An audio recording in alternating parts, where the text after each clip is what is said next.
jelajahi perjalanan epik Genghis Khan, seorang anak yatim dari padang rumput Mongolia yang mengubah sejarah dunia dengan membangun kejayaan terbesar dalam sejarah manusia. Dari masa kecilnya yang penuh kesulitan hingga menjadi seorang pemimpin militer yang visioner, dokumenter ini menggali kisah hidup, strategi perang, dan warisannya yang masih terasa hingga kini. Saksikan bagaimana keberanian, diplomasi, dan inovasi militer membentuk dunia seperti yang kita kenal sekarang. Dokumenter ini akan membawa Anda ke dalam sejarah yang penuh inspirasi dan pelajaran kehidupan.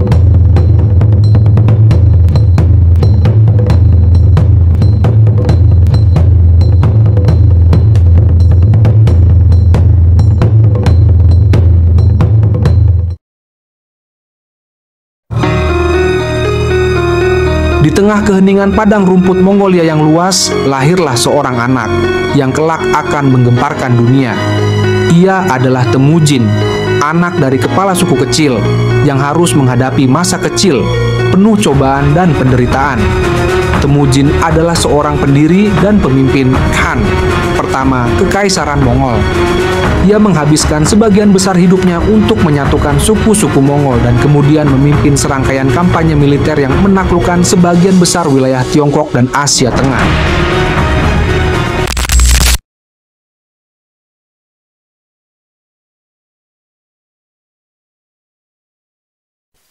Temujin lahir pada tahun 1162 di sebuah tenda sederhana.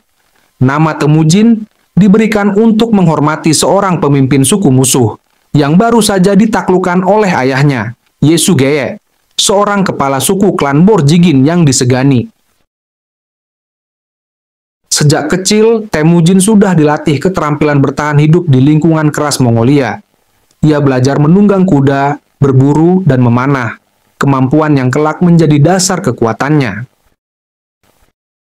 Namun, masa kecil Temujin tidak berjalan mulus. Ketika ia berusia 9 tahun, ayahnya diracun oleh musuh politik setelah menghadiri jamuan makan yang merenggut nyawa ayahnya. Dengan kematian Yesugei, keluarga Temujin kehilangan dukungan dari suku mereka. Mereka diusir dan dipaksa hidup sendiri, berburu makanan di padang rumput yang dingin dan tak kenal ampun. Selama bertahun-tahun, Temujin bersama ibu dan saudara-saudaranya hidup dalam kemiskinan ekstrem. Namun, pengalaman ini membentuk ketangguhan Temujin yang kelak menjadi ciri khasnya sebagai pemimpin. Temujin juga menghadapi cobaan besar lainnya. Temujin ditangkap oleh suku musuh, menjadi tawanan dan dijadikan budak. Tetapi, dengan keberanian dan kecerdikannya, ia berhasil melarikan diri. Setelah melarikan diri, Temujin kembali ke keluarganya dan mulai memahami pentingnya aliansi dan kepercayaan. Ia mulai mempersatukan suku-suku kecil di sekitarnya, menggunakan diplomasi, pernikahan, dan kekuatan untuk membangun dukungan.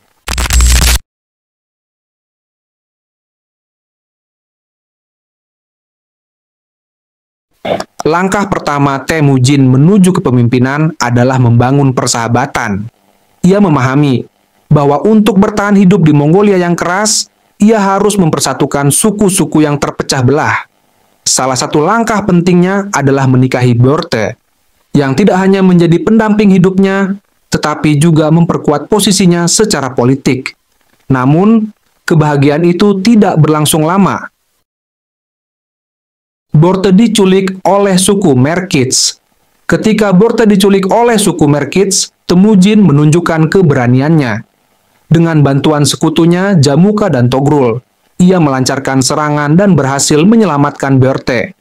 Kemenangan ini bukan hanya membuktikan kekuatan sebagai pemimpin, tetapi juga menjadi awal dari reputasinya sebagai seorang yang setia kepada orang-orang yang ia cintai.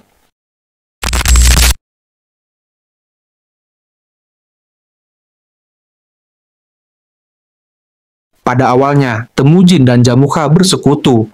Jamuka seorang kepala suku yang berambisi, bersama-sama mereka bermimpi untuk menyatukan Mongolia. Namun, perbedaan pandangan dan ambisi memisahkan mereka. Jamuka ingin memimpin dengan cara lama, berdasarkan kekuasaan suku-suku besar. Sementara Temujin menginginkan persatuan yang didasarkan pada meritokrasi, di mana orang diinginkan berdasarkan kemampuan, bukan garis keturunan. Konflik Temujin dan Jamuka memuncak dalam perang saudara. Dalam pertempuran besar, Temujin kalah dan terpaksa melarikan diri dan berlindung di sebuah gua bersama beberapa pengikut setianya. Meskipun Temujin kalah dalam pertempuran, Temujin tetap memegang teguh visinya, yaitu menyatukan Mongolia. Ia mulai merekrut orang-orang baru, termasuk mereka yang berasal dari suku-suku yang sebelumnya menjadi musuhnya. Perlahan-lahan, ia membangun kembali kekuatannya. Temujin memahami bahwa untuk mengalahkan musuh-musuhnya, ia harus mengubah cara perang tradisional Mongolia. Ia menciptakan pasukan yang disiplin dan terorganisasi, membagi mereka menjadi unit-unit kecil yang disebut arban. Pasukan Temujin berlatih dengan disiplin, menunggang kuda dengan kecepatan tinggi, sambil menembakkan panah. Pasukannya terkenal karena kecepatan, mobilitas, dan kemampuan tempur mereka. Dengan pendekatan ini, Temujin mulai memenangkan pertempuran demi pertempuran. Ketika akhirnya Temujin mengalahkan Jamuka, ia menunjukkan kebesaran hatinya. Alih-alih membalas dendam, ia menawarkan perdamaian kepada musuh-musuhnya yang menyerah. Ini membuatnya dihormati oleh banyak suku Mongolia.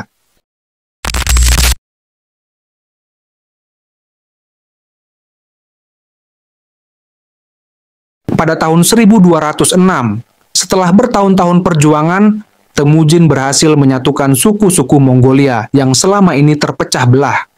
Dalam sebuah pertemuan besar, ia diangkat menjadi Genghis Khan, yang berarti penguasa universal. Penobatan ini menandai dimulainya era baru.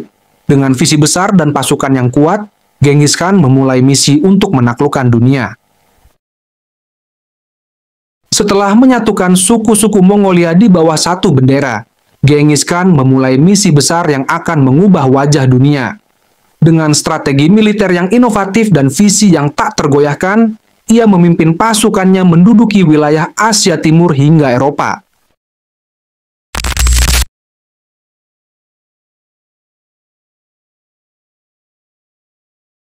Pada awal abad ke-13, Genghis Khan memulai langkah besar pertamanya dalam membangun kerajaan yang legendaris.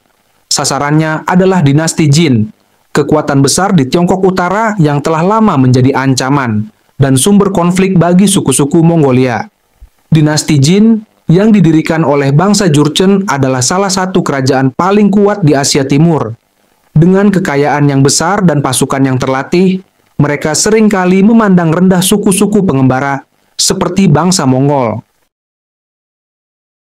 Salah satu strategi Genghis Khan adalah taktik serangan kilat. Pasukan Mongol yang terkenal karena mobilitas dan disiplin mereka menyerang dengan cepat, mengepung musuh, dan memutus jalur suplai mereka.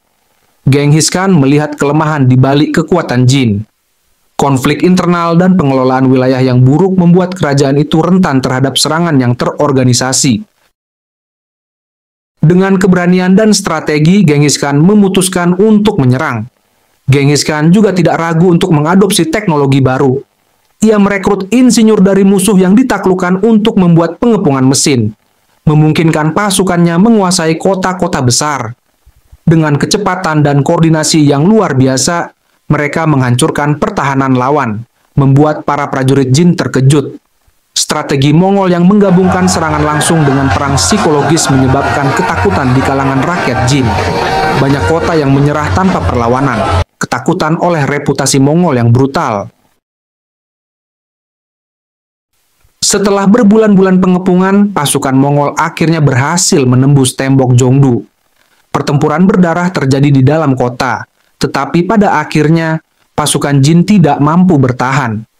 Pada tahun 1215, pasukan Mongol merebut Jongdu, ibu kota dinasti Jin, yang kini dikenal sebagai Beijing. Penaklukan ini menjadi titik balik, membuka jalan bagi Genghis Khan untuk memperluas kekuasaannya lebih jauh ke selatan. Genghis Khan tidak hanya menghancurkan, ia memastikan stabilitas di wilayah yang ditaklukannya, membuka jalur perdagangan, dan menciptakan aturan yang memberikan keamanan bagi penduduk setempat.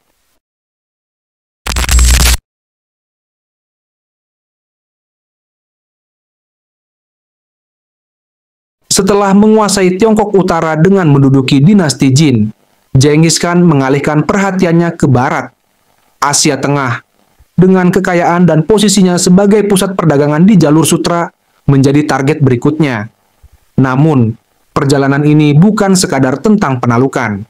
Itu adalah balas dendam dan upaya untuk menguasai rute perdagangan dunia. Pada awalnya, Genghis Khan ingin menjalin hubungan perdagangan dengan Kekaisaran Khwarezm yang saat itu dipimpin oleh Shah Ala ad-Din Muhammad. Utusan dan pedagang dikirim untuk membuka jalur perdagangan yang lebih luas. Shah Khwarezm memandang Genghis Khan sebagai ancaman dan memerintahkan serangan terhadap kafilah Mongolia. Bahkan, utusan Mongolia yang dikirim Genghis Khan dibunuh, yang merupakan sebuah pelanggaran besar bagi Genghis Khan. Bagi Genghis Khan, ini adalah deklarasi perang. Dengan kemarahan yang membara, ia memutuskan untuk menghancurkan Kekaisaran Khwarezm. Untuk menyerang Khwarezm, pasukan Mongol harus menguasai gurun yang keras. Ketangguhan dan disiplin mereka terbukti saat mereka tiba di kota-kota besar Khwarezm dengan kekuatan penuh. Kota Bukhara adalah salah satu target pertama. Genghis Khan menggunakan taktik khasnya, mengepung kota, memutus jalur pasokan, dan menawarkan pengampunan kepada siapa saja yang menyerah tanpa perlawanan. Dalam banyak kasus, ketakutan terhadap reputasi Mongol cukup membuat kota-kota menyerah. Namun, bagi mereka yang melawan, konsekuensinya sangat brutal. Genghis Khan tidak menunjukkan belas kasihan kepada para pemberontak.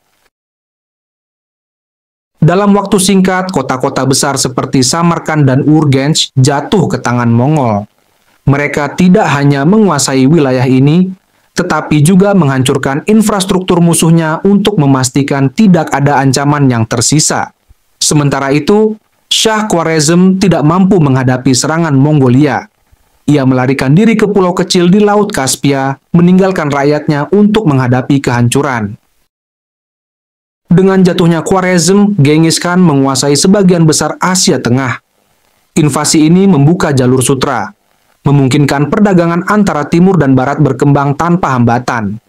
Di bawah kekuasaan Mongolia, wilayah yang sebelumnya terpecah menjadi satu entitas yang lebih stabil.